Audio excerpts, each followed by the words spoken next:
severely from the corona pandemic and the recent floods, but Pakistan has also suffered from a chronic economic crisis even before these natural calamities appeared. Low growth rates, high levels of debt, inflation, low productivity, and poor competitiveness have, among other factors, contributed to widespread poverty and slow development in Pakistan. Solving the key problems of Pakistan and its vibrant society therefore requires to overcome the economic calamities Pakistan has been facing for too long, especially because of the monetary policy in Pakistan. Monetary policy affects the day-to-day life of the common man and influences poverty, inequality, and social outcomes. We believe that price stability must be aligned with the social and development agenda of a country to promote the welfare of its people. In order to provide a roadmap for the State Bank of Pakistan and to provide a platform for discussion on the monetary policy, FES and SDPI produced this paper on understanding the social footprints of monetary policy in Pakistan. It is the first paper we are aware of that focuses on the social implications and social effects of monetary policy in Pakistan. This paper makes quite clear that monetary policy is not just some technical issue. It is an endeavor undertaken by experts for experts, but it can also dramatically affect the social development of Pakistan. We sincerely hope that the study will be recognized as an important contribution to not just monetary policy formulation, but also the economic policy as a whole, and to improve the economic conditions of the citizens in Pakistan.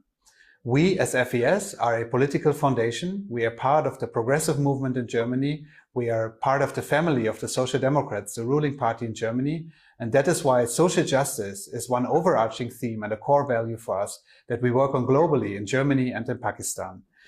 Social justice is deeply connected to monetary policy. This is what our study shows.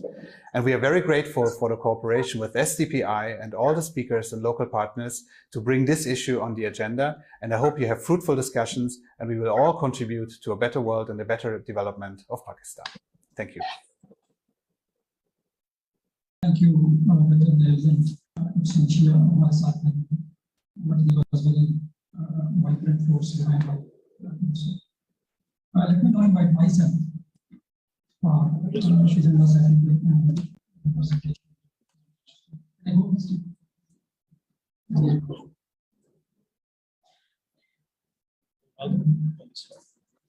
Slide zero.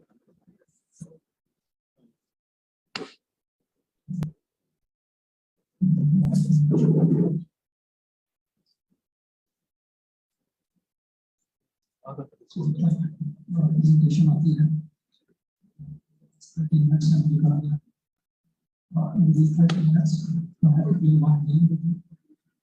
I have just one question for you which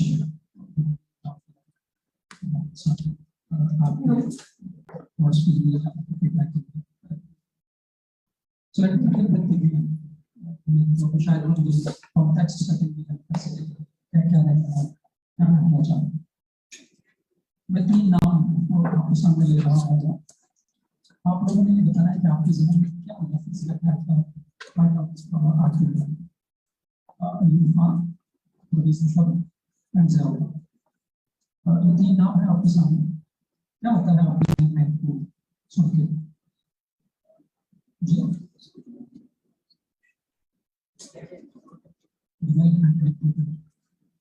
नहीं जो लोगों को पता है anything from this side क्या होता है लोगों की माशाल्लाह मैं ये गेम तकरीबन 16 साल से खेल रहा हूँ और किसी ने आज तक ये जीती मैंने इस पर कैसे बहुत जीते पैसे लगा कर खेलता आउट है या नहीं अदरवाइज ये हम पैसे लगा के खेला होता बुनियादी तौर पे एक सवाल बड़ा सादा लगता है मैंने तीनों में से किसी के साथ भी जनरल का लफ्ज़ नहीं लिखा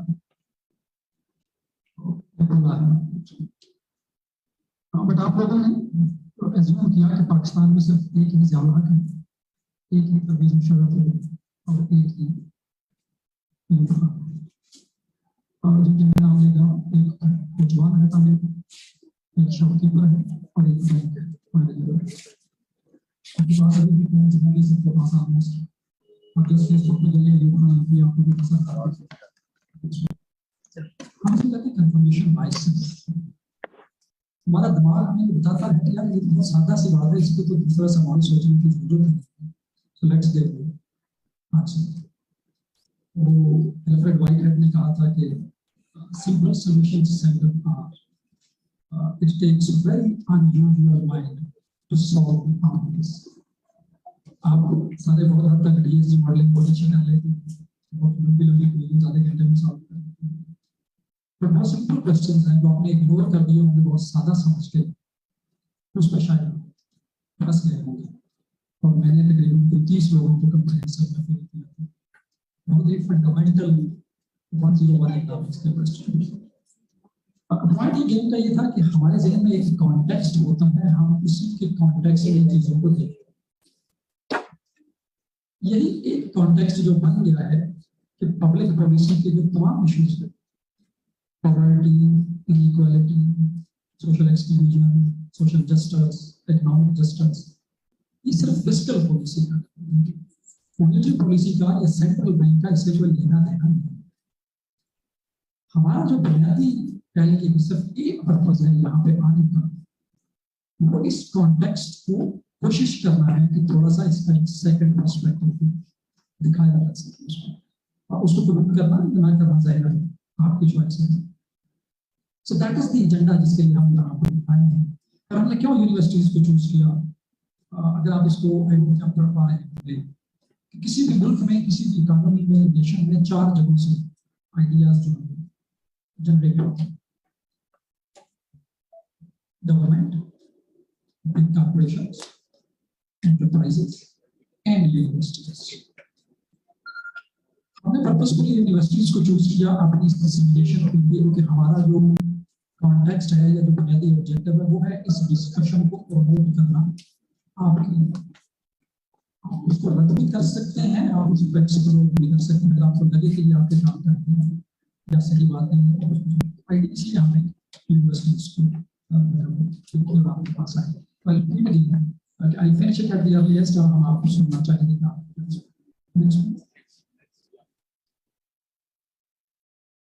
बुनियादी तौर पे हमारा जो ब्रॉडर ऑब्जेक्टिव है, जिसमें हम एफईएस के साथ मिलकर काम कर रहे हैं, वो है सोशल जस्टिस। और अगर आप इसको एक फिक्र में कह सकें तो ये है कि पॉलिसीज फॉर सोशल जस्टिस। और हम समझते हैं कि सोशल जस्टिस इकोनॉमिक जस्टिस के बगैर नहीं है। जब तक आप लोगों को इकोनॉमिक जस्टिस नहीं देंगे, इनइक्वालिटी को कम नहीं करेंगे, सोशल एक्सक्लूजन को कम नहीं करेंगे, एक जो अहम पॉइंट हम आपके सामने रखना चाह रहे हैं, जो आप सभी लोगों ने एक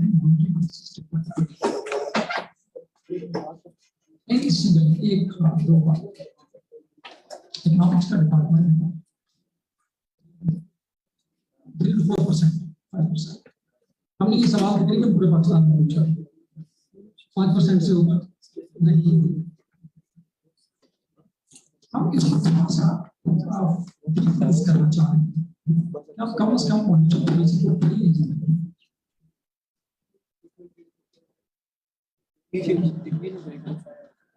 हमारा आज का जो 15 से 20 मिनट वो जस्ट ये होगा कि हम मॉनेटरी पॉलिसी की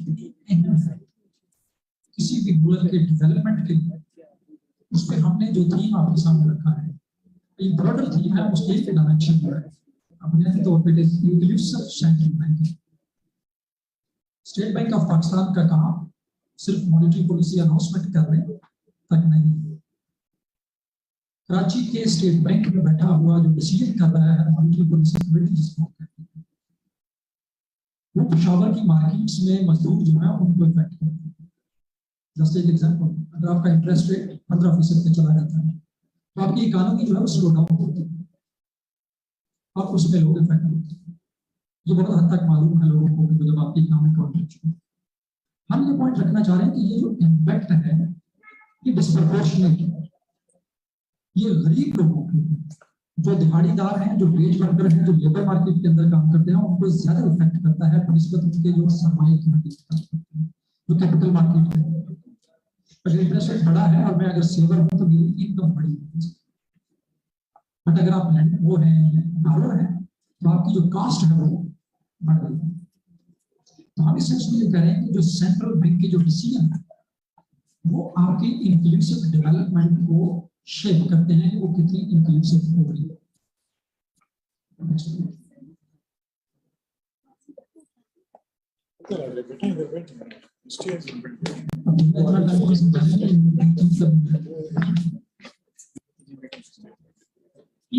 की मैसेजेस हैं आप देना चाहेंगे, अगर आप मुझे जाना चाहेंगे की मैसेजेस हैं आज की डिस्कशन जो हम आपके सामने इसके बाद तफसील होगी। पहला मैसेज हमारा जो है कि कंट्री कॉमन बिलीफ, जैसे आप लोगों का एक बिलीफ है कि सेंट्रल बैंक की मॉनेटरी पॉलिसी स्टेटमेंट हम क्यों पढ़े, उसका मेरी जिंदगी से, मेरे दाखिला लेने से, मेरी इनकम से कोई तल्लुक नहीं है। ये तो बजट है जो मुझे इफेक्ट करता है। आपने बहुत सारे प्रोग्राम सुने होंगे बजट्स पे, कभी मॉनेटरी पॉलिसी स्टेटमेंट पे मुज़ाकरा सुना? इसलिए हमारे यहाँ एक बिलीफ है सेंट्रल बैंक का डेवलपमेंट एजेंडा है किसी भी मुल्क का, उससे को बहुत ज्यादा तो नहीं है, और उसमें दोनों रिस्पॉन्सिबल है। स्टेट बैंक ने आम आदमी से बात नहीं की कि मॉनेटरी पॉलिसी आपके लिए कितनी है, और आम आदमी ने भी उसको खुद से डिस्टेंस जो है कर लिया। तो तीन तरह से प्राइस स्टेबिलिटी, मतलब जो इन्फ्लेशन है वो आजकल 26-27% के करीब है। It has a direct link with the poverty का जो हेड काउंट होगा, उन लोग जिनकी फिक्स्ड इनकम है, इन्फ्लेशन अगर बढ़ता है तो उनकी जो रियल इनकम है वो जाती है, और many can fall below poverty line. जो रिसेंट एस्टिमेट्स आ रहे हैं ग्लोबली कि फूड इन्फ्लेशन की वजह से 70 मिलियन के करीब जो लोग हैं जो पहले पॉवर्टी लाइन से ऊपर थे वो पॉवर्टी लाइन से नीचे चले। सो this is how it shapes your poverty status. ये इनकम आपकी शेप करता है कि आप कितनी इनकम कमा पाएंगे, आपकी डिस्पोजेबल इनकम कितनी होगी। आपने अगर उधार लिया हुआ है और इंटरेस्ट रेट बढ़ गया है तो आपकी जो डिस्पोजेबल इनकम है वो, अगर आपकी इनकम सेम भी रहे तो आपकी जो डिस्पोजेबल इनकम है जिसको आप खर्च कर सकते हैं वो कम होगी, तो आपकी जो परचेजिंग पावर है वो कम होगी। और इसी तरह ये इनइक्वालिटी और बहुत सारी शेप्स हैं। हमारा तफसील से इस पर पेपर है, तो इसलिए मैं बहुत ज्यादा तफसील नहीं जा रहा हूँ। सेंट्रल मैसेज आज का जो है वो आपके लिए मॉनेटरी पॉलिसी है वो हमारे डे टू डे जो लाइफ है उसके ऊपर, हम क्या खरीदेंगे, हम कितना कर्जा लेंगे, हम कब बेरोजगार होंगे, हमारा वेज क्या होगा, वो डिफाइन होता है इफेक्टिवनेस ऑफ मॉनेटरी पॉलिसी से। अगर किसी मुल्क का सेंट्रल बैंक इन्फ्लेशन को कंट्रोल करने में नाकाम रहता है तो वो आपकी जो रियल परचेजिंग पावर है उसमें कम कर रहा है, सेम इनकम के साथ आप कम कर रहे हैं। और हम जो हमारा नेक्स्ट फेज होगा शायद उसमें हम ये करेंगे कि इसका इंटरजेनरेशनल इम्पैक्ट, वो मजदूर जो बेरोजगार हुआ है उसने कहीं कट करना है एक्सपेंडिचर्स को, और जो गरीब आदमी है उसका 70% जो इनकम है वो फूड बास्केट में जाता है, क्योंकि तो उसकी इनकम लो होती है, बेसिक नेसेसिटीज फूड है। तो जब फूड इन्फ्लेशन 35% पर जाता है उसकी जो capacity to buy same basket है वो 35% कम है। इनकम नहीं आ रही क्योंकि इकोनॉमी में वो कॉन्ट्रैक्शन के कारण स्लो डाउन, जिसको हम स्टैगफ्लेशन कहते हैं जो आजकल दुनिया में। तो आपको कट करना पड़ता है फूड के ऊपर, हेल्थ के ऊपर, एजुकेशन के ऊपर, बच्चों को स्कूल से उठाना पड़ता है। वो जो आपकी ह्यूमन कैपिटल फॉर्मेशन है फॉर नेक्स्ट जनरेशन, और वो से इफेक्ट होती है। So this is what we are saying, central banking है इसका बड़ा लॉन्ग टर्म इम्पैक्ट।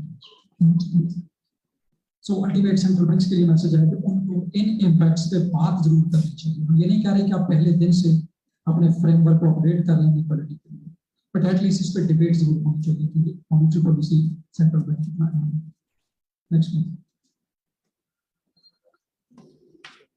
तीन चीजें हैं जिन्होंने सेंट्रल बैंक्स को बहुत ज्यादा मेन स्ट्रीम डिबेट में लाया। हालांकि हमने थैंक्स टू एफएस कि जब हमने इस मौजूद पे बात की 2-2.5 साल पहले तो कोई भी इस पे बात नहीं करता। And it is very dairying and risk taking, आप उस मौजूद पे सपोर्ट कर रहे हैं कि दाने को जिसको कोई एक्सेप्ट करने को तैयार नहीं। हमें तो ये कहा गया कि बेवकूफ तो नहीं हो गए, मॉनेटरी पॉलिसी की इक्वालिटी पे क्या। That was the first response. But thanks to Dayo, the confidence in SDPI and his country director, हमने इसको स्टार्ट किया, and then so we are very closely working with our state bank of Pakistan. It comes to discussion to जो central bank backed digital currencies जो आने वाली है, जिसको हम सीबीसीडीज कहते हैं, वो आपकी टोटल वो जो है ना MD is equal to PT, velocity of circulation of fund, उस पूरे सिस्टम को इफेक्ट करेगी, चाहे पॉजिटिवली। आप स्टूडेंट्स हैं, डू थिंक कि अगर डिजिटल करेंसीज आ जाती सारी की सारी, ये अभी वाली डिजिटाइजेशन से मतलब है, अभी की जो डिजिटाइजेशन है वो है digital payments of a non digital currency. जो रुपया है वो नॉन डिजिटल है, हम उससे सिर्फ पेमेंट को डिजिटाइज ऑनलाइन कर रहे हैं।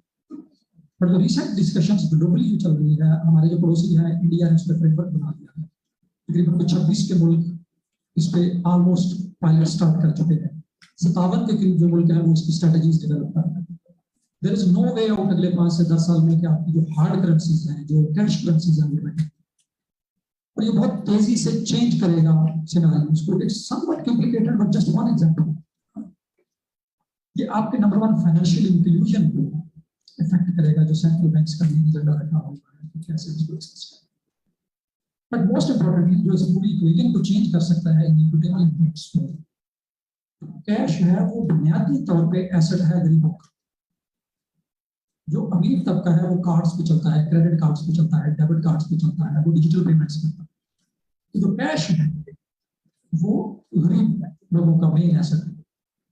तो जब भी मनी सप्लाई में ग्रोथ होती है, जिसको M2 M3 बाकी चीजों को जानते हैं, तो जब हार्ड करेंसी मनी सप्लाई में ग्रोथ होती है तो जो प्रोपोर्शनल ग्रोथ ज्यादा होती है वो उन लोगों के पास होती है जिनका मेन एसेट कैश है, और फिर उनकी 70% ट्रांजैक्शन जो है वो फूड के ऊपर है। तो वो मुल्क generally there is evidence, Pakistan में ज़ाहिर इस पे भी काम नहीं हुआ, ये just putting it on agenda. तो वो मुल्क जहां पे कैश इन सर्कुलेशन ज्यादा है, वहां पे फूड इन्फ्लेशन ज्यादा होता है मनी सप्लाई के बढ़ने से। Pakistan is one of the highest cash in circulation country, 40% के करीब जो हमारी करेंसी है। डिफरेंट इंडिकेटर्स हैं, 30 से 40, 42%, but anything the idea is it's very high. India में शायद 11-12% की थी, डेवलप्ड कंट्रीज में 6-7% थी। तो इन्होंने सेंट्रल बैंक को जो सीबीसीडीज है और खासकर जो कोविड-19 की कॉन्टेक्स्ट में अगर आप देखें तो सबसे पहला रिस्पांस कहां से आया था? सेंट्रल बैंक से। फिस्कल पॉलिसी 1 महीना लेट थी फिस्कल स्टिमुलस को लाने, और सेंट्रल बैंक्स ने इमीडिएटली इंटरेस्ट रेट्स को कम किया ताकि मार्केट में लिक्विडिटी जो है वो बनी रहे लॉकडाउन के बाद। जो इजी फाइनेंसिंग है वो दी, उससे ये बात central banks has a broader role, और जिस पे बात जो है वो होना चाहिए।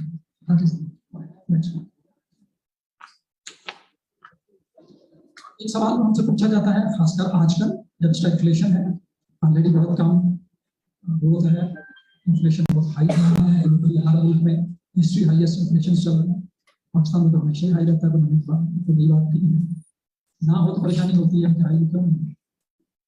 पाकिस्तान में जब भी आप लोग को पूछे कि पाकिस्तान का सबसे बड़ा चैलेंज क्या है, तो वो है किसी क्राइसिस का ना हो।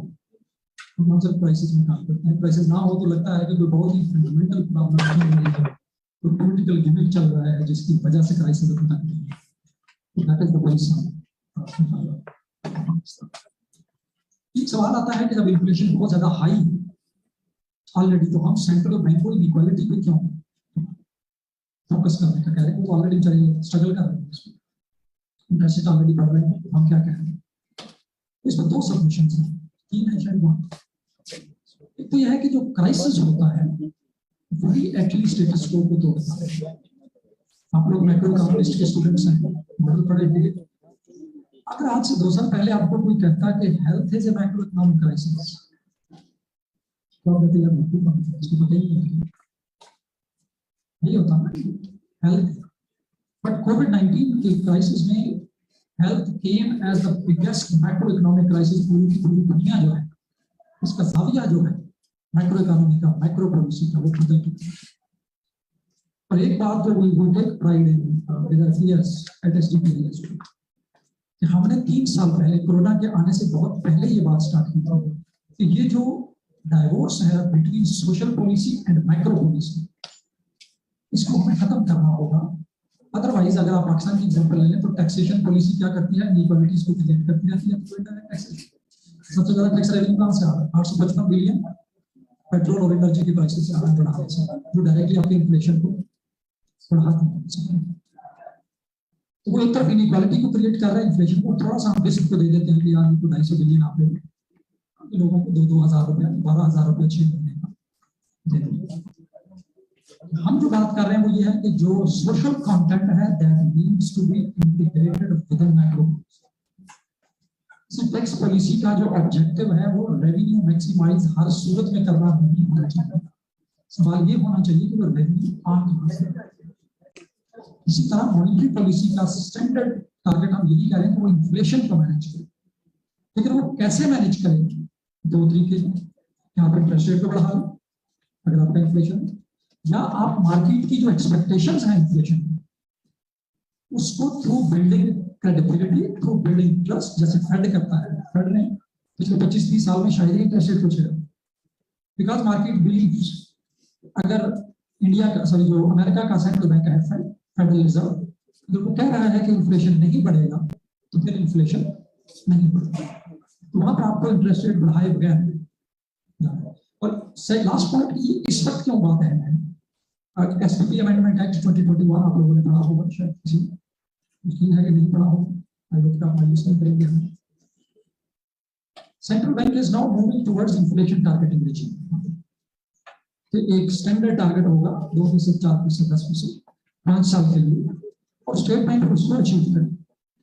जब फिक्स टारगेट होता है तो आपके पास, जिसको हम कहते हैं इन्फ्लेशन एक्सपेक्टेशंस को एंकर करने का एक अच्छा मौका मिल जाता है कि आपका टारगेट फिक्स होता है, तो फिर आप एक्सपेक्टेशंस के लिए करते हैं। जब आप इंटरेस्ट रेट के बगैर बढ़ाए या रिलेटिवली कम बढ़ाए, दोनों का बैलेंस हो सकता है, इन्फ्लेशन को कूल डाउन करते हैं, तो फिर आपकी जो इनइक्वालिटी है वो नहीं बढ़ती उस तरह से जितनी पहले केस में होती है। और आगे आ रहे होंगे कि इन्फ्लेशन का टारगेट कैसे सेट करना है। तो नेक्स्ट प्लीज, नेक्स्ट ये हम इसके बाद कर चुके हैं। जो क्राइसिस होते हैं, they are the opportunity to throw some ideas to shake the status quo, that is what we are trying. हमने पाकिस्तान में क्यों किया? अगर आप बॉटम पैनल देख रहे होंगे, आई होप कि लफ्ज को आपको नजर शायद इनइक्वालिटी लिखा हुआ नजर आ रहा होगा। बॉटम पैनल्स की जो 2 फिगर्स हैं, हमने स्टेट बैंक के पिछले 20 साल के वर्किंग पेपर्स को सर्च किया, उनके टाइटल्स को कंट्रोल एफ लगा के इनइक्वालिटी लिखा। None of them has the word poverty and inequality. Central bank किसी भी मुल्क का थिंक टैंक होता है, तो सबसे एफिशिएंट थिंक टैंक होता है किसी भी मुल्क का, वो सेंट्रल बैंक होता है। आज भी वसीम साहब माशाल्लाह सेंट्रल बैंक की चेयर पे, एसडीपीआई मेमोरियल चेयर पे हैं। चंद इदारे जिनकी बहुत ज्यादा एफिशिएंसी है, इफेक्टिव है, उनमें से एक जो है सेंट्रल बैंक। हम ये कह रहे हैं कि आपकी जो प्रायोरिटी है उसके अंदर कहीं पब्लिक पॉलिसी के लिए रिसर्च सिर्फ ये नहीं होनी चाहिए कि एक्सचेंज रेट का एक्सपोर्ट पे क्या है या एक्सपोर्ट पे क्या है, वो बियॉन्ड है कि उसका आम आदमी की जिंदगी पे क्या असर पड़ रहा है, और आप गवर्नमेंट को फिर एडवाइस करें। बहुत सारी चीजें स्टेट बैंक के कंट्रोल में नहीं है, हम कह रहे हैं आप गवर्नमेंट को एडवाइस कर सकते हैं कि ये हम डिसीजन ले रहे हैं, ये साइड इफेक्ट्स हो सकते हैं, आप इसको कंपेंसेट करें through fiscal policy, through social policy, ताकि जो इंटीग्रेशन है पॉलिसीज की वो हो सके। एक पॉलिसी के जो साइड इफेक्ट्स हैं जो जरूरी है उनको कहीं ना कहीं कंपेंसेट किया जा सके। तो that is the central point you हम। और अभी तो जो IMF है उसका एक रिसेंट पेपर आया है कि inequality should be an explicit agenda of central bank. वो हमसे एक हाथ आगे जा रहे हैं, हम कह रहे हैं इस पर बात करें, सर्च करें और देखें क्या होता है। जरूरी नहीं हमारी सारी बातें दुरुस्त हो, मतलब मनी सप्लाई ग्रोथ का हो सकता है, फूड इन्फ्लेशन में पाकिस्तान में बहुत ज्यादा स्ट्रॉन्ग लिंक था, बट क्या कभी इसको किसी ने थीसिस किया या पेपर किया? मेरी नजर से तो नहीं गुजरा सर, आपकी नजर से गुजरा कि मनी सप्लाई ग्रोथ का फूड इन्फ्लेशन पे क्या होता है? एक और रीजन जो आती है कि जो इन्फ्लेशन है वो सप्लाई साइड है, सेंट्रल बैंक स्टेट बैंक। हम ये कहते हैं कितना सप्लाई साइड, आप इसको एस्टिमेट करना है और फिर उस कंपोनेंट को ले लें जो सप्लाई साइड नहीं है, हम उस पर बात करें। और साइड पे हमारा पेपर है, अंदर आपने भी शुरू कर नेक्स्ट प्लीज। ये कुछ फ्रेमवर्क है जो हम अभी डेवलप कर रहे हैं, वेरी प्रीमेच्योर, बहुत ही प्रिलिमिनरी कोशिश है, बहुत ज्यादा इनोवेटिव शायद नहीं है, सिर्फ ये कर रहे हैं कि जो चीजें इधर उधर बिखरी पड़ी हैं उनको एक तरह कंसेप्चुअलाइज कर दिया जाए। मॉनेटरी पॉलिसी के जो डिफरेंट डिसीजंस हैं वो कैसे? अब से कितने लोगों ने इन्फ्लेशन इनइक्वालिटी का नाम सुना? एक था ना इन्फ्लेशन एंड इनइक्वालिटी। कितने लोगों ने कभी पढ़ा सुना इन्फ्लेशन इनइक्वालिटी क्या होती है? So this is the kind of things जो हम करने की कोशिश कर रहे हैं। वो एक्चुअली इसका सिंपल सा ये है कि जो मार्केट है वो रिसर्च एंड डेवलपमेंट उन चीजों में ज्यादा करती है जो अमीर लोग यूज करते हैं।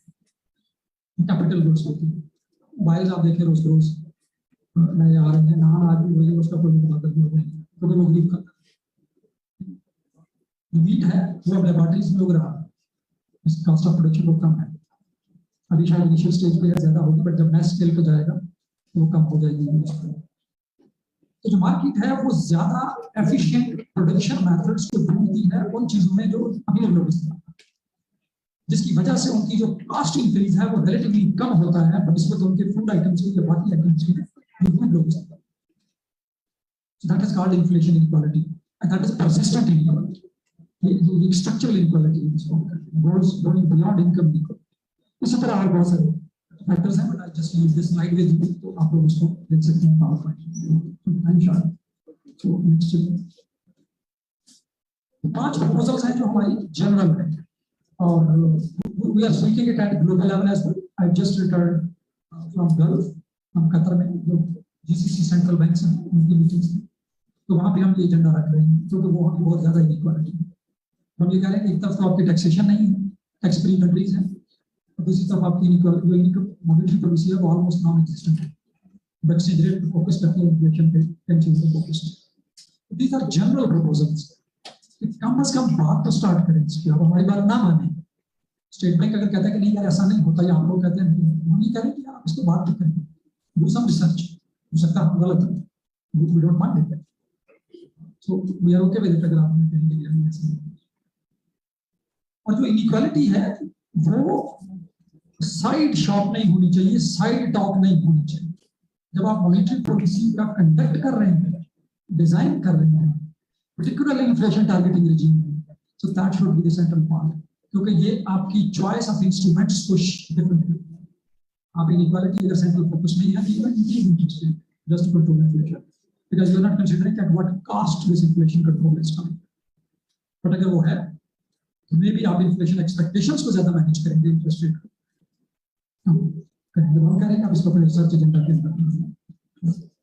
एक जो की पॉइंट है शायद जो टेक्निकल साइड पे हम कह रहे हैं, state bank of Pakistan even अगर वो इन्फ्लेशन पे डिलीवर भी कर, जो कि एक्चुअली नहीं किया, हम आपको दिखा रहे हैं जैसे रोल डाउन, बट अगर वो कर भी रहा है तो जरूरी नहीं कि लोगों की परचेजिंग पावर कम ना हो। थोड़ा सा ब्रीक होता है ये है कि इन्फ्लेशन क्या है। इन्फ्लेशन प्राइसेस के कम होने का नाम नहीं है, इन्फ्लेशन प्राइसेस के बढ़ने की रफ्तार का नाम है। जब स्लो डाउन होता है तो इसका मतलब है कि प्राइसेस के बढ़ने की रफ्तार कम होती है। और कब कम होती है? जब आप टॉप पे चले जाते हैं, पीक पे चले जाते हैं, तो आपकी जो रफ्तार है बढ़ने की वो कम हो जाती है, क्योंकि वो ऑलरेडी टच कर चुके होते हैं। तो उससे जब कम होती है, जैसे सैलाब में हुआ कि अनियन और टमाटो की जो प्राइसेस हैं वो शूट कर गई 400 रुपए किलो। अब उससे अगले हफ्ते जब सेंसिटिव प्राइस इंडेक्स आया तो वो कम हो गई, इसलिए कि वो प्राइसेस पीक को टच कर चुकी थी, अनडिवली उन्हें कम होना था। तो इन्फ्लेशन कम हो गया है, लेकिन प्राइसेस जो है वो स्टेबल है, हाई है। हम ये कह रहे हैं कि जो मॉनेटरी पॉलिसी है उसका जो फोकस है वो डिलीवरिंग ऑन परचेजिंग पावर होना चाहिए, ना कि इन्फ्लेशन। और इसमें फाइनली जो ब्रेक नुकता है जो आपको कंफ्यूज कर सकता है, हम ये नहीं कह रहे कि आप इन्फ्लेशन पे फोकस कर रहे हैं। एक कहा जाता है कि जी कैसे परचेजिंग पावर को बुलाएंगे, आप इन्फ्लेशन को कर, आप इन्फ्लेशन टारगेटिंग की बात। हम तो प्रपोज कर रहे हैं कि जो आपका इन्फ्लेशन टारगेट आपने सेट करना है, क्या वो 5% होगा, वो 10% होगा या 12% होगा, जो आपने 5 साल के लिए सेट करना है। उसको 2 क्राइटेरिया है।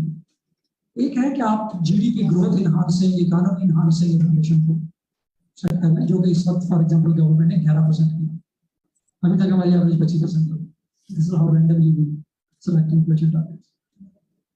हम ये प्रपोज कर रहे हैं कि गोइंग फॉरवर्ड, अभी इमीडिएटली नहीं, जो इन्फ्लेशन टारगेट है वो किसी हद तक कंसिडरेट होना चाहिए जो बॉटम 40% लोगों का रियल वेज है।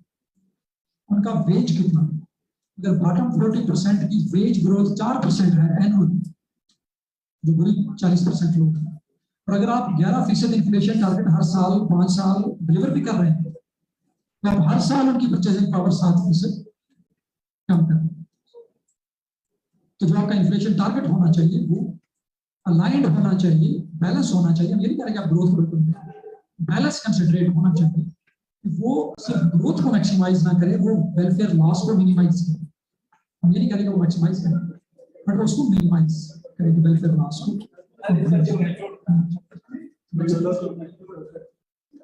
ये वही बातें हैं जो हम बेसिकली कर सकते हैं। कुछ रिकमेंडेशन है स्टेट बैंक के लिए, हम बहुत हद तक स्टेट बैंक को कन्वे कर चुके हैं, बात कर चुके हैं, अवेलेबल होगी उसके ऊपर। State bank must deliver on low and stable inflation. Unfortunately, State Bank has not been delivering on low and stable inflation. But if the target high होता है, फिर वो target लिए achieve नहीं होता। One point, उसमें कसूर जो है वो स्टेट बैंक का नहीं है। हमारा जो फ्रेमवर्क है इन्फ्लेशन टारगेट सेटिंग वो रैंडम है। आप में से कोई बता सकता है कि इस साल 11% कैसे इन्फ्लेशन सेट होगा, किसी की कहाँ से आएगा, कहाँ से आएगी इन्फ्लेशन, कौन आएगा, हम इस्लामाबाद में बैठे हुए थे, हम स्टेट बैंक के साथ काम करते हैं। मैं नहीं जानता कि किसने डिटरमाइन किया है। पिछले साल एवरेज जो है वो 17% थी, 18%। इस साल की अभी तक एवरेज है वो 25% है। और स्टेट बैंक की मॉनेटरी पॉलिसी स्टेटमेंट लेटेस्ट आई है, वो कह रहे हैं 20% से ऊपर रहेगा, लेकिन टारगेट हमने 11% रखा है। हम ये कह रहे हैं कि इसको थोड़ा सा ट्रांसपेरेंट करें, इसमें वेलफेयर मैट्रिक्स को लेके आए कि कैसे उसको सेट करें and then deliver on that. ये क्वेश्चन, नेक्स्ट स्लाइड प्लीज। ये प्राइस स्टेबिलिटी का फोकस वो जो हमने बात की, परचेजिंग पावर के ऊपर डिलीवर करना चाहिए। ये हमारे एक्चुअल डेटा से जो इन्फ्लेशन टारगेट है, जो लाल नुकते हैं, और जो इन्फ्लेशन हुआ है, एक्चुअली इन्फ्लेशन रियलाइज हुआ है, वो ये है। तो लाल नुकते कहीं पड़े हैं, नीली लाइन कहीं पड़ी, तो दोनों का आपस में कोई तालमेल नहीं है। हम ये कह रहे हैं तो वो इसलिए हो रहा है कि आपका जो टारगेट है वो रैंडम सेट हुआ। हमने पहले दिन कहा कि state bank can not deliver 11% जब आपकी एनर्जी प्राइसेस बढ़ रही हैं, आप सब्सिडीज को कम कर रहे हैं, पेट्रोलियम लेवी से आप 855 बिलियन दे रहे हैं, फिर आप कह रहे हैं कि इन्फ्लेशन पिछले साल के निस्बत कम है,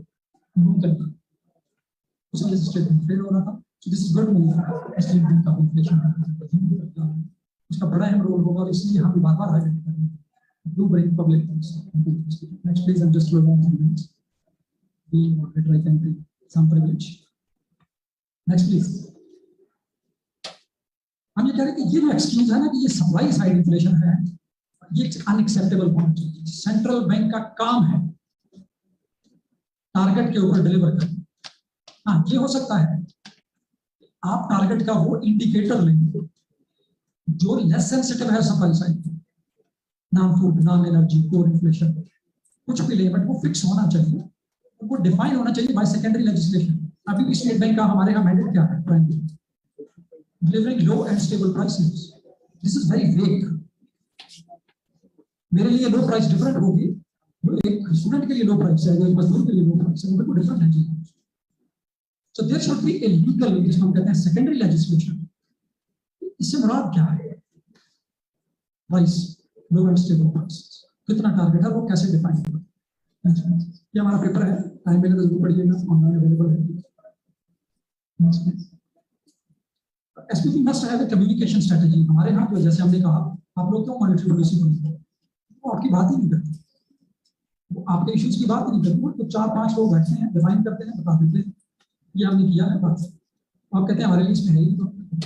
बट अगर मॉनेटरी पॉलिसी स्टेटमेंट में इनइक्वालिटी की बात करती है, पॉवर्टी की बात करती है, आपकी वेज ग्रोथ की बात करती है, पुअर की बात करती है, जरूर आप उसको पढ़ेंगे, क्योंकि आपके रेलेवेंट है। बजट आप इसलिए देखते हैं, वो आपके दिए गई चीजों को, तनख्वाह को, सैलरी को, चीज को इन्फ्लेशन उतना ही ज्यादा इफेक्ट करती है, ठीक है, तो हमने कन्वे नहीं किया। तो हम कह रहे हैं कि जो मॉनेटरी पॉलिसी स्टेटमेंट है, हमने अपने पेपर में इसको प्रपोजल दी, उसमें क्या होना चाहिए। स्टेट बैंक काइंडली एग्री, जब हमारी उनसे डिस्कशन चल रही थी,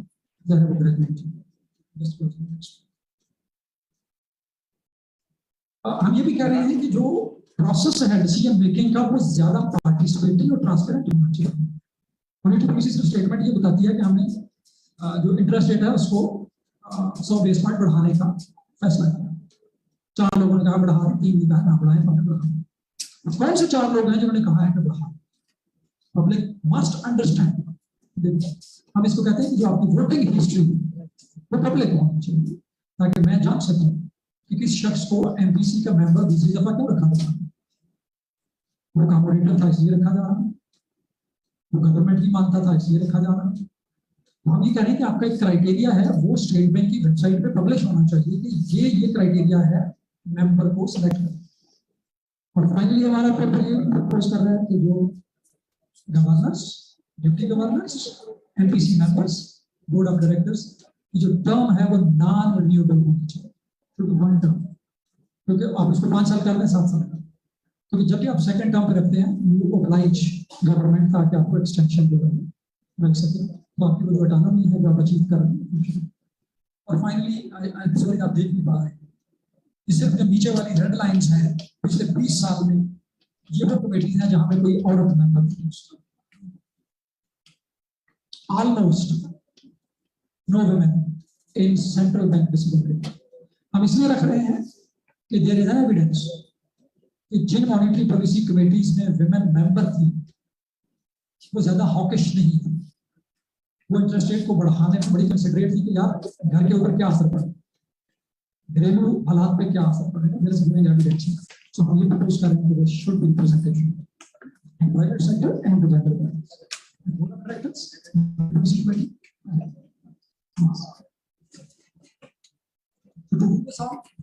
स्टेट बैंक को आप लोगों के साथ मिलकर काम करना चाहिए, हमारे साथ मिलकर काम करना चाहिए, ताकि, और यही पर्पस था हम आपके पास आए कि किसी भी डिस्कशन को सस्टेन नहीं किया जा सकता जब तक रिसर्चर्स, यूनिवर्सिटी, एकेडेमिया उसका हिस्सा नहीं है। एफईएस और एसडीपीआई एक सर्टेन हद तक इसको सपोर्ट कर सकते हैं, given resource constraints, other works हम एक सर्टेन हद से आगे नहीं जा पाते, but when it nurtures to universities, economics departments, अगर एक थीसिस भी इस पे आ जाए तो हम समझेंगे कि thank you so much. I just one evidence in the writing next evidence.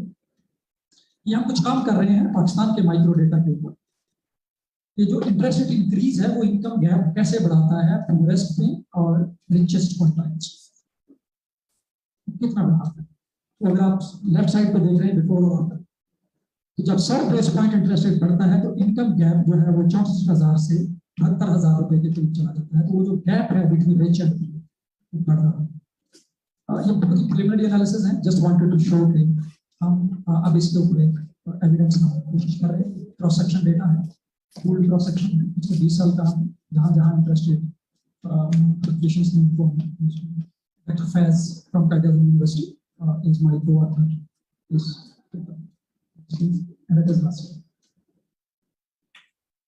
जब इंटरेस्ट रेट एक सर्टेन थ्रेशोल्ड के बाद बढ़ता है तो इनकम गैप एक्सपोनेंशियली बढ़ती है। हमने जो थ्रेशोल्ड कैलकुलेट किया है कि रिच जो परसेंटाइल है उसकी इनकम हाईएस्ट गेन कब होता है, जब इंटरेस्ट रेट 11% के करीब होता है, उसके बाद बढ़ता है तो उनकी इनकम बहुत ज्यादा बढ़ती है। लेकिन दूसरी तरफ आप देख रहे हैं वो नेगेटिव साइड, लेफ्ट साइड पर ये इनकम कम हो, जब इंटरेस्ट रेट 14% से ऊपर हो, 14 करके 3% से ऊपर हो, तो एक बेस पॉइंट 100 बेस पॉइंट बढ़े 1% पॉइंट, तो जो लॉस है वो आपका 1200 से कोई 30,000 के करीब चला। लो इंटरेस्ट रेट जब बेस पॉइंट बढ़ा तो आपका लॉस जो हुआ था वो 1270 रुपए, लेकिन जब वो 14% से ऊपर था फिर 100 बेस पॉइंट बढ़ा तो आपका लॉस जो है इनकम का 30,000 के करीब। It's very preliminary results, just wanted to show.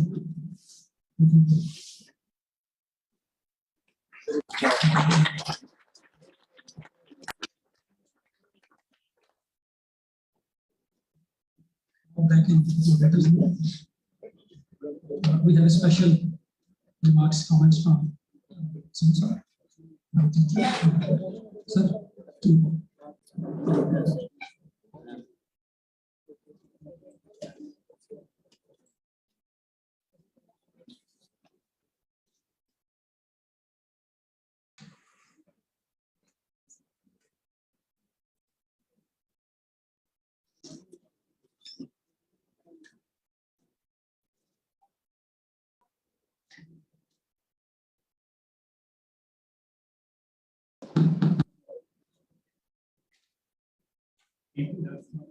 very useful and thought-provoking lecture.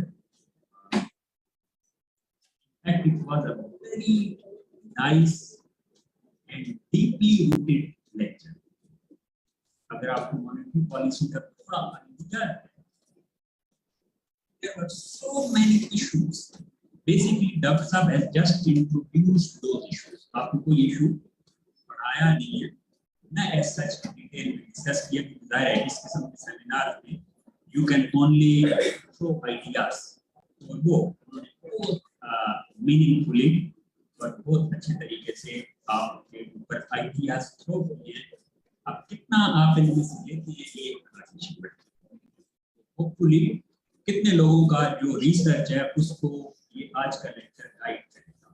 And that is the very idea of arranging a seminar in university. ठीक है ना, कि आपकी रिसर्च को ये गाइड करे।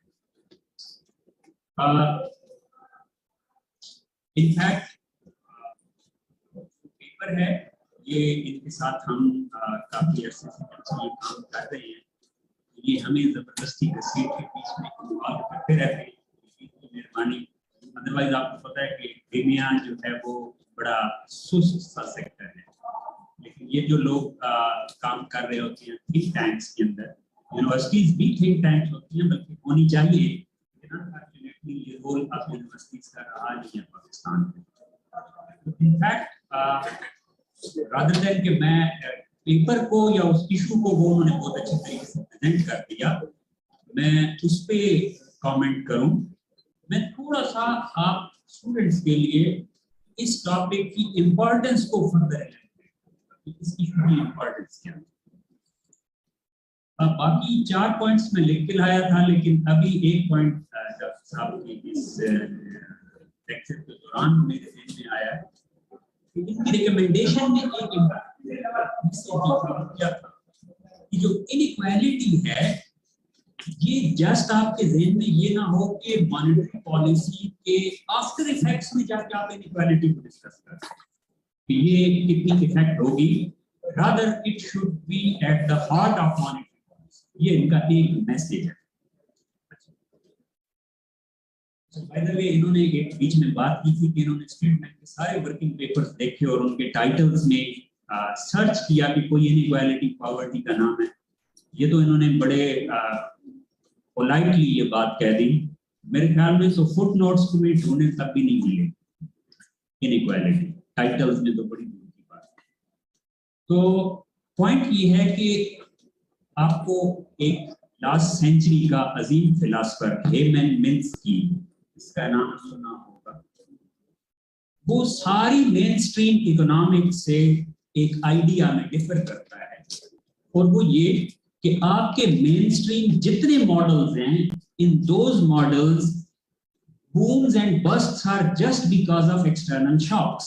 सिस्टम के बाहर से शॉक आता है, लेकिन हेमन मिन्स्की का बेसिक कॉन्सेप्ट ये था कि शॉक नहीं आता, बल्कि सिस्टम के अंदर से प्रॉब्लम इमर्ज होता है। तो अगर आप उसको एक्सटर्नल समझते रहेंगे तो आप कभी प्रॉब्लम सॉल्व नहीं कर सकेंगे, जब तक आप उस शॉक के सोर्स को इंटरनलाइज नहीं करें। मेरे ख्याल में इसका भी एक मैसेज यही है कि इनइक्वालिटी मॉनेटरी पॉलिसी के लिए कोई एक्सटर्नल फिनोमेनन नहीं है, जब तक आप उसको कोर से नहीं देखेंगे कि मॉनेटरी पॉलिसी के अंदर से ये इमर्ज होता है इनइक्वालिटी का इशू, तो तब तक आप इसको एग्जैक्टली मॉनेटरी पॉलिसी को फोकस नहीं कर सकते। अच्छा, अब मेरे वो 2-3 पॉइंट्स जो थोड़ा सा इंपॉर्टेंस को हाईलाइट करेंगे। उसमें पहला पॉइंट जो है वो थोड़ा सा टेक्निकल है, लेकिन अगर ये सारी ऑडियंस में कोई एक भी बंदा इकोनॉमिक्स से ना होता तो मे भी शायद मैं ना बोलता, सारे इकोनॉमिक्स के लोग बैठे हैं तो ये मैं बोल सकता हूँ कि स्टार्ट कहाँ से होता है। अच्छा, आपको पता है हेमन मिन्स्की का ही एक बड़ा मशहूर कोट है कि the king is constrained by the theory of his intellectuals. Problem start होता है हमारी मेन स्ट्रीम थ्योरी से। अभी मॉनेटरी पॉलिसी के लिए जो मेन स्ट्रीम थ्योरी है उसका जिक्र भी डॉक्टर साहब ने इसी लेक्चर में कर दिया कि आज के दौर में आप देखें कि थ्योरी क्या है।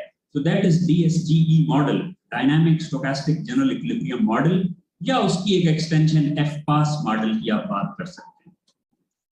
तो उन मॉडल्स में है क्या कि वो मॉडल में इनबिल्ट प्रॉब्लम है कि they don't address the issue of inequality.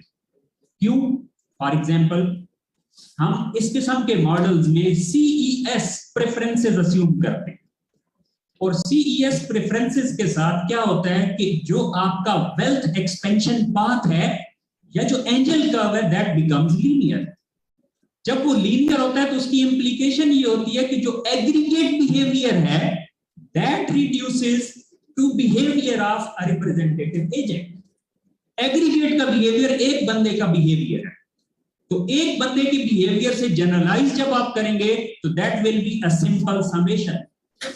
तो जब आप एग्रीगेट को इंडिविजुअल से समझने की कोशिश करेंगे तो इनइक्वालिटी आउट हो जाएगा आपके मॉडल से। तो ये बेसिक प्रॉब्लम है जहां से ये इशू इमर्ज हुआ। तो ये अब जो इस ख्याल में, मेरे ख्याल में कि अब जिस इशू पे ये फोकस कर रहे हैं कि आप अपने मेन मॉडल के अंदर सोशल इंप्लीकेशंस या सोशल फुटप्रिंट जो है मॉनेटरी पॉलिसी का, उसको इनकॉर्पोरेट करें। और जब तक आप ऐसा नहीं करेंगे, fiscal policy alone can not solve the problem of inequality.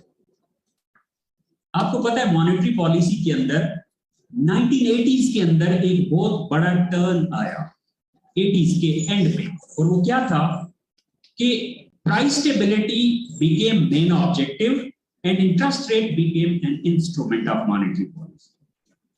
अब ये जो टर्न हुआ, इस टर्न में मेरा एक स्ट्रॉन्ग बिलीफ है कि इस टर्निंग पॉइंट को लोगों ने समझने में गलती की, और वो ये कि उन्होंने इसको डेवलपमेंट, इनइक्वालिटी और सोशल सेक्टर से लिंक किए बगैर इसको कहा कि ये एक टर्निंग पॉइंट आ गया है, और वो टर्निंग पॉइंट ये है कि प्राइस स्टेबिलिटी आपका मेन ऑब्जेक्टिव होगा और इंटरेस्ट रेट एक इंस्ट्रूमेंट होगा। अब आपका जिस किस्म का सोशल सेक्टर है, आपके जिस किस्म के इंस्टीट्यूशंस हैं, उनके अंदर रहते हुए अगर आप प्राइस स्टेबिलिटी को सिर्फ इंटरेस्ट रेट से फोकस करने की कोशिश करेंगे तो होता यह है कि आपका रियल सेक्टर निग्लेक्ट होता है। जैसे उन्होंने कहा इंटरेस्ट रेट का एक इंक्रीज का इफेक्ट आता है, तो उन्होंने एक कैलकुलेशन आपको दिखाई कि इनकम गैप बढ़ता है। उसका एक दूसरा एस्पेक्ट इसी बात को इस एंगल से भी कर सकते हैं कि जब आप इंटरेस्ट रेट से प्राइस स्टेबिलिटी इंश्योर करने की कोशिश करते हैं तो सिंपल मैक्रो इकोनॉमिक्स की थ्योरी कहती है कि देन आउटपुट बिकम्स वोलेटाइल। जब आपकी आउटपुट वोलेटाइल होती है, पाकिस्तान का जीडीपी ग्रोथ रेट का डेटा देख लें, आपको वोलेटिलिटी नजर आएगी। उस वोलेटिलिटी में एक बड़ी सिंपल सा इशू है, जब उसमें इंक्रीज आता है तो गेन अपर क्लास को, और जब उसमें डिक्रीज आता है तो सबसे ज्यादा इफेक्ट वल्नरेबल सोसाइटी के सेगमेंट्स को। ये वोलेटिलिटी का प्रॉब्लम है। तो पाकिस्तान में जो प्राइस स्टेबिलिटी को इन्फ्लेशन से इंटरेस्ट रेट से आप टारगेट करेंगे और उससे आपका रियल सेक्टर वोलेटाइल रहेगा, वो रियल सेक्टर की volatility itself contributes to income inequality. ये उसका एक कंट्रीब्यूशन। अच्छा, फिर इंटरेस्ट रेट से जो टारगेट करने की बात है वो सिर्फ पाकिस्तान के लिए नहीं बल्कि पूरी दुनिया के लिए मैं समझता हूं कि इसमें एक प्रॉब्लम है इनइक्वालिटी से रिलेटेड, और वो ये है कि interest rate is price of credit. So when central bank sets interest rate, it means central bank is setting price of credit.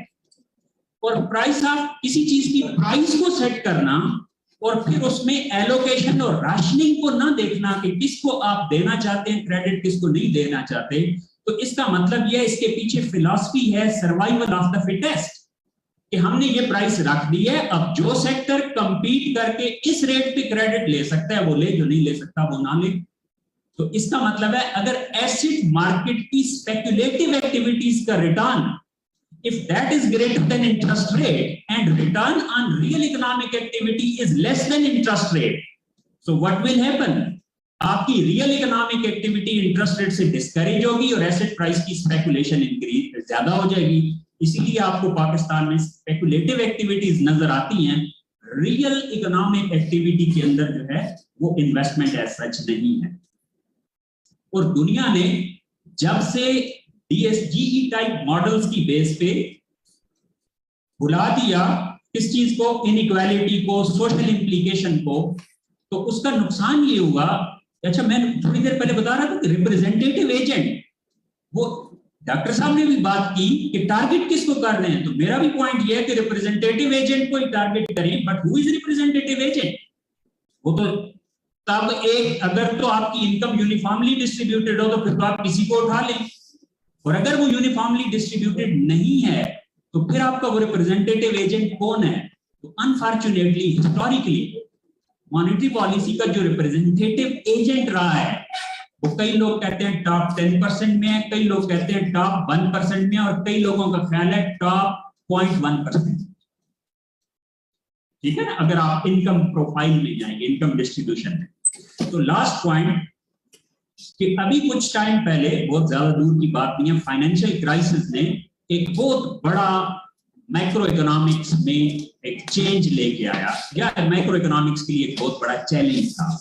लेकिन अनफॉर्चुनेटली उसके सॉल्यूशन में भी जब मॉनेटरी पॉलिसी को यूज किया गया तो उसमें भी एक इंपॉर्टेंट कॉन्सेप्ट जो सामने आया क्वांटिटेटिव ईजिंग का, या एक फ्रीडमैन की टर्म थी हेलीकॉप्टर ड्रॉप ऑफ मनी, वो, या आप उसको अभी के फ्रेमवर्क में ले ले तो क्वांटिटेटिव ईजिंग का, जिसमें सेंट्रल बैंक ने लार्ज स्केल पे एसेट्स परचेज किए। क्यों? इसलिए कि जो प्राइस ऑफ क्रेडिट थी दैट वाज ऑलमोस्ट जीरो, तो फिर सेंट्रल बैंक ने टारगेट कर दिया क्वांटिटी को। इसका मतलब है जो रिकवरी का फार्मूला सेंट्रल बैंक्स ने अडॉप्ट किया दुनिया में क्वांटिटेटिव ईजिंग का, वो फिर यही था कि आप एसेट्स परचेज करें और एसेट्स की प्राइसेस स्टेबलाइज होंगी तो इकोनॉमी स्टेबलाइज होगी। ये इन्होंने शुरू में कहा था, हमारे अंदर एक कॉन्टेक्स्ट फिट होता है, वो आज भी यही फिट है कि अगर एसेट प्राइसेस स्टेबलाइज होंगी तो रियल सेक्टर खुद ब खुद स्टेबलाइज हो जाएगा। लेकिन unfortunately that policy didn't work, उस तरह से नहीं किया जिस तरह से था, और अल्टीमेटली उसका रिजल्ट ये होगा कि इनकम इनइक्वालिटीज पूरी दुनिया में बढ़ती जा रही हैं, पूरी दुनिया में बढ़ती जा रही हैं। और पाकिस्तान, लेकिन एक मसला है कि कई कंट्रीज में अफोर्डेबल होता है इनइक्वालिटी, इसलिए कि सोशल सेफ्टी नेट स्ट्रांग होते हैं। तो पाकिस्तान जैसे कंट्री में अगर इनइक्वालिटी यूएस से भले कम भी हो, हाफ पे भी हो, तब भी हमारे लिए प्रॉब्लमेटिक है। क्यों? हमारे सेफ्टी नेट नहीं है एज सच। Thank you.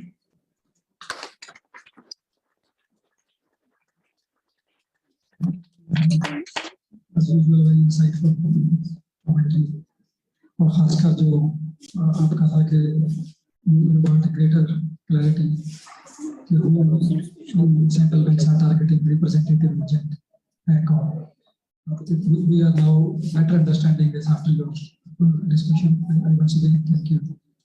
हमने एक छोटा सा चेंज किया है एजेंडा में, इसलिए हमारा ख्याल था कि हम पहले आपके क्वेश्चन आंसर्स ले लें, बट स्लाइटली चेंज है। We will first go for concluding remarks from Dr. Naila Nazir साहिबा, हेड है आपके इकोनॉमिक्स डिपार्टमेंट की, और आज की जो चीफ पोस्ट है एंड अच्छा overview.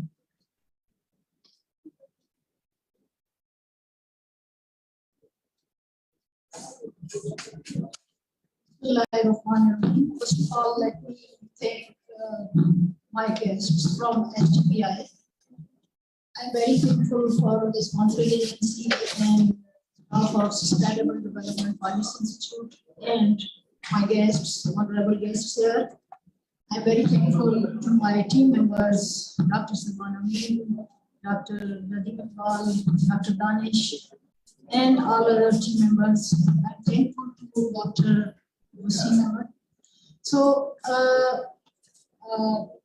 you all are here, and I am honored to see you here and participating in this session. Thank you very much for your participation. Let me first conclude the session, and then I will have some remarks on the presentation and some feedback, which I expect that during the question answer session, our worthy guest will expand these points as well. Sir, those who are our guests, let me introduce my students here. Sir, fortunately, we are here with our economic student and as well as our development studies student. Development studies is one of our program in economics. They are studying different subjects of development.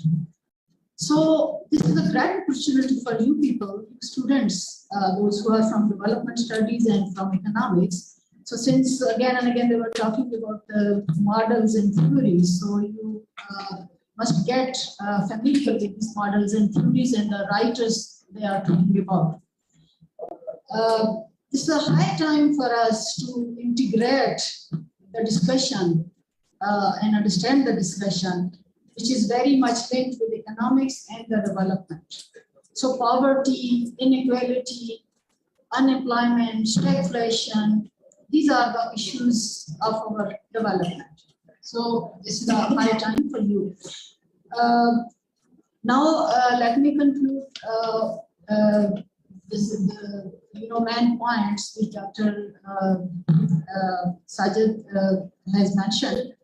First thing he mentioned, this was a strange thing for me as well, that he mentioned that on the board of directors, they don't have a female participation, female governor over there, female. So for our female students, it's a high time that you should think of to join that stream.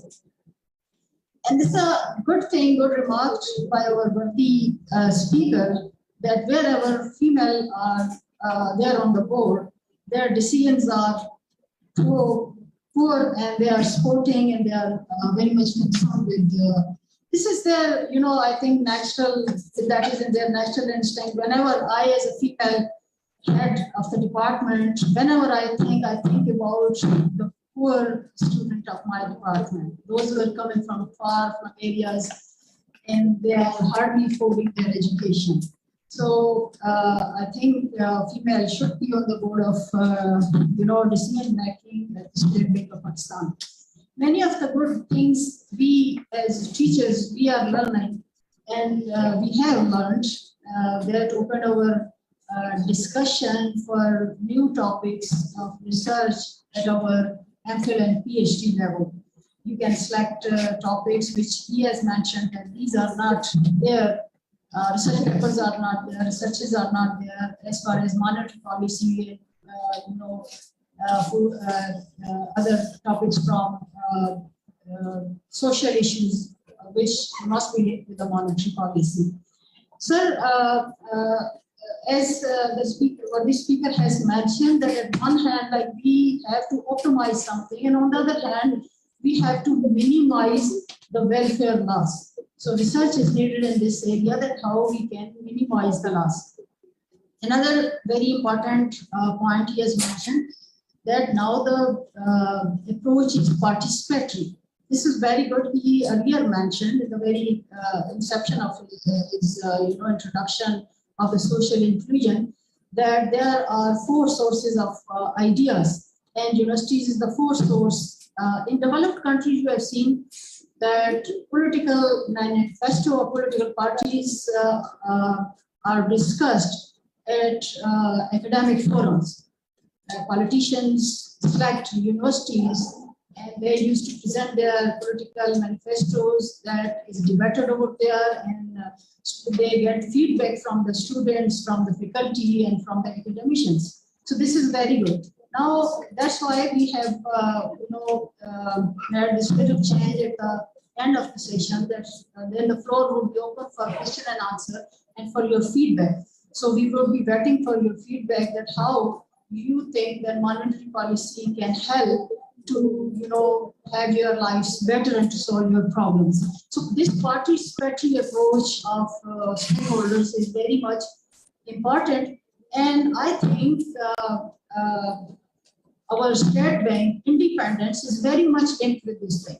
As long as the institutions are independent, the institution is independent in taking decision. So we, through this forum and the presentation and this event, I, as a humble student of economics, I have learned that this is actually the breakthrough which we are gaining as long as the State Bank of Pakistan is becoming independent. This is one step. Otherwise, if you are being dictated by the government, you cannot take such decisions of social inclusion and such like things.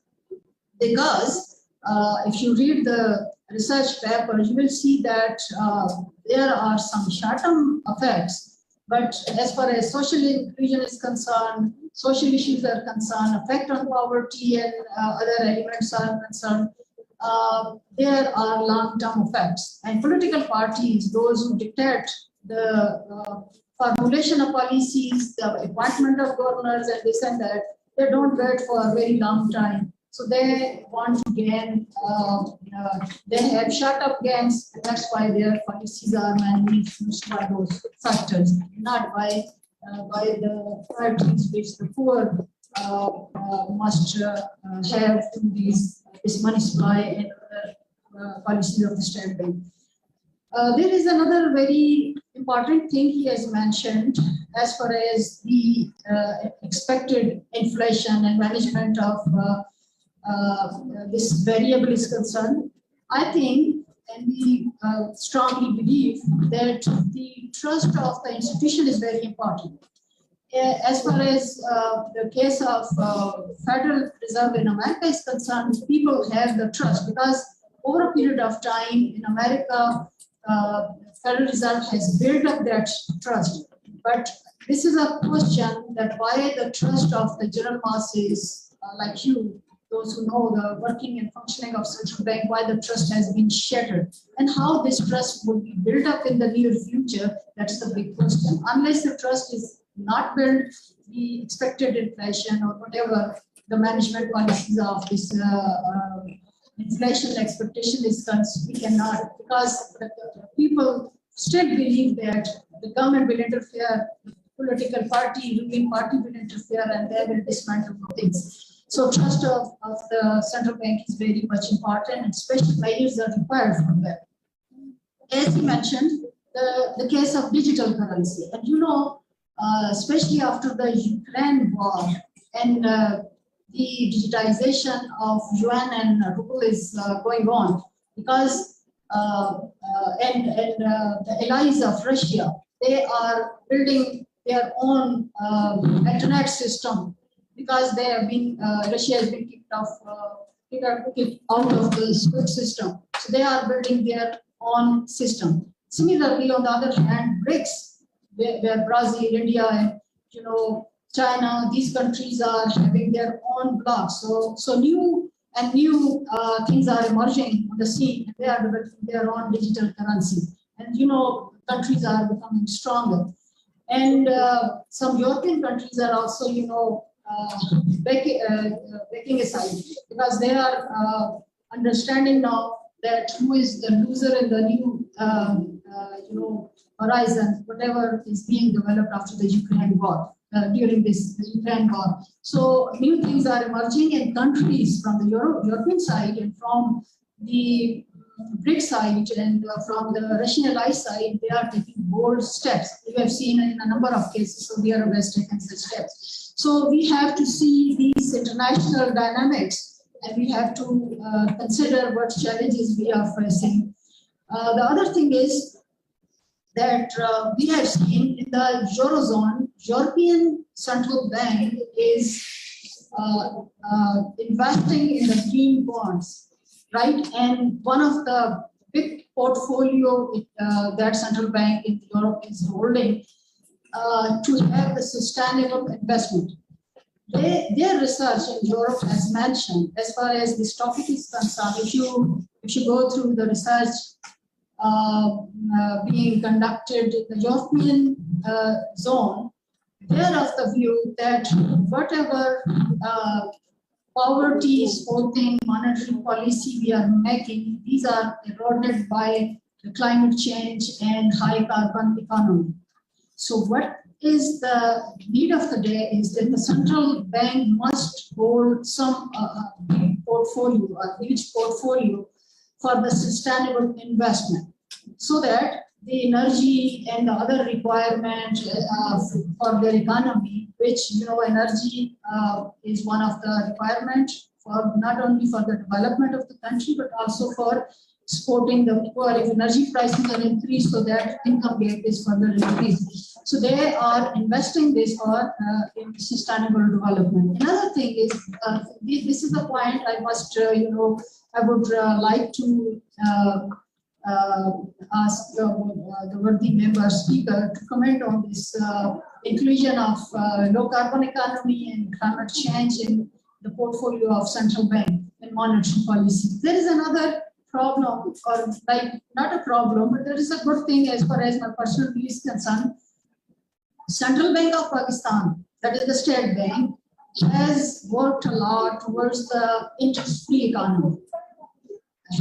Sir, this would be my question from my side, then the session would be open for what central bank has done in order to, include that element, because according to one of the decision, although that case has been again filed in the court, but the Sharia court has decided that in the coming 5 years, all the economy from slowly and gradually they should move towards interest-free investment and